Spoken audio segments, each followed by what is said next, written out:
పెద్దపల్లి జిల్లా రామకొండం సింగరేణి ఏరియాలో కార్మికులు ఆందోళన చేపట్టారు. కేంద్ర ప్రభుత్వం ఇటీవల అమలు చేసిన 4 చట్టాలను వెంటనే రద్దు చేయాలంటూ కార్మికులు నిరసనకు దిగారు.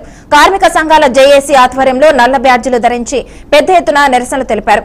జేఏసీ నాయకులు కేంద్రం కార్మిక ప్రజా వ్యతిరేక విధానాలను అవలంబిస్తుందని, ప్రభుత్వ రంగ సంస్థలను ప్రైవేటీకరణ వైపు నెట్టిస్తూ కార్మికులను కట్టుబానిసలుగా మార్చే కుట్రలు మోడీ సర్కార్ చేస్తుందని తీవ్రంగా మండిపడ్డారు. కార్మికుల హక్కులను హరిస్తున్న చట్టాలను వెంటనే వెనక్కి తీసుకురావాలని డిమాండ్ చేశారు. నల్ల చట్టాలకు వ్యతిరేకంగా కార్మిక వర్గం ఐక్యంగా పోరాడాల్సిన అవసరం ఉందని పిలుపునిచ్చారు. ఈ నిరసన కార్యక్రమంలో సింగరేణి గుర్తింపు ప్రాతినిధ్య సంఘాలు, సిఐటియు, టీబీకేఎస్, ఐఎఫ్టియులు నాయకులు పాల్గొన్నారు. బీజేపీ ప్రభుత్వం ఎన్డీఏ సహకారంతో ఈరోజు అన్ని వర్గాలపైన దాడి చేస్తున్నటువంటి విషయం మనకు కనిపిస్తా ఉన్నది.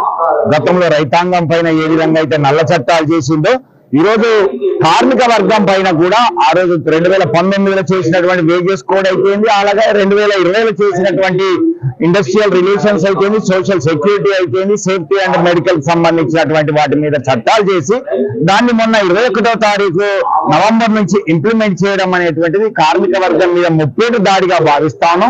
ఈ మతతత్వ బీజేపీ రాజకీయాలని అన్ని వర్గాల పైన కూడా చూపాలనేటువంటి ఉద్దేశంతో, కార్మిక వర్గాన్ని కూడా నిర్వీర్యం చేయాలనేటువంటి ఉద్దేశంతో ఇది సరళతరంగా అందరికీ ఉపయోగపడే విధంగా ఒకే గొడుగు కిందకి తెస్తామని చెప్పినటువంటి బీజేపీ ప్రభుత్వం ఈ గొడుగు ఎవరికి నిలబడుతుంది అనేటువంటిది ఆలోచించాల్సినటువంటి అవసరం ఉన్నది. ఈరోజు కార్మిక వర్గం ఈ రోజు ఈ గొడుగు అనేటువంటిది పారిశ్రామికవేత్తలకు, బడా పెట్టుబడిదారులకు, మల్టీనేషనల్ కంపెనీలకి మాత్రమే ఇది అనుకూలంగా ఉన్నది తప్పితే ఇది కార్మిక వర్గానికి కాదు అనేటువంటిది. ఈ రోజు మనం సమ్మె చేయాలన్నా, సంఘం పెట్టాలన్నా కూడా అనేక ఆక్షేపణలు, ఓటింగ్ పెట్టాలి, నీకు మెజార్టీ రావాలి, ఇంత % వస్తేనే నువ్వు సంఘం పెట్టాలి, లేదంటే సమ్మె చేయడానికి నీకు అర్హత కలిగించేటువంటి విషయాలు పొందుపరిచినటువంటి లేబర్ కోడ్ నువ్వు ఏ పని చేయాలన్నా కానీ ఇబ్బందికరంగా మార్చేటువంటిది.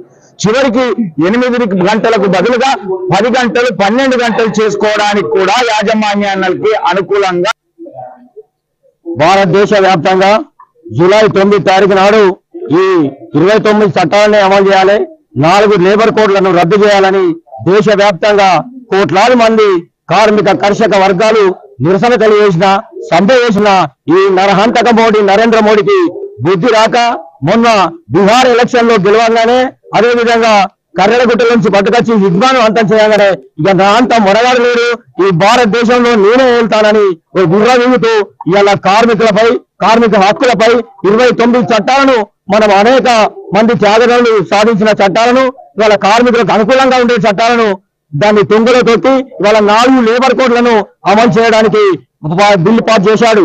అదేవిధంగా ఈ 4 కోడ్లను వ్యతిరేకిస్తూ భారతదేశ వ్యాప్తంగా పోరాటం చేస్తాం. ఈ నరేంద్ర మోడీ ఏదైతే వ్యవసాయ కూలీలు 3 సంవత్సరాలుగా చేసి వాళ్ళ హక్కులు ఏవైతే ఉన్నాయో సాధించుకున్నారో, అదే విధంగా భారతదేశ వ్యాప్తంగా ఉన్న కోట్లాది మంది కార్మిక కర్షక విధానాలు వ్యతిరేకిస్తూ దాన్ని రద్దు చేసేదాకా కార్మిక వర్గం అంతా పోరాడుతుంది. అదేవిధంగా సింగరేణిలో కూడా ఇవాళ ప్రైవేటీకరణ చేస్తూ కార్పొరేట్ శక్తులకు దారాదస్తం చేస్తా ఉన్నాడు. కార్పొరేట్ శక్తులు వచ్చి మనలా ఇబ్బందులకు గురి చేస్తా ఉన్నారు, కార్మికులకు ఇబ్బందులకు గురి చేస్తా ఉన్నాడు. అదేవిధంగా మనకు సమ్మె చేసే చట్టం లేదు, ఉద్యోగ భద్రత లేదు, ఇలాంటి అనేక అంశాలు దాంట్లో ఉన్నాయి. కాబట్టి ఆ 4 లేబర్ కోడ్లను రద్దు చేసే వరకు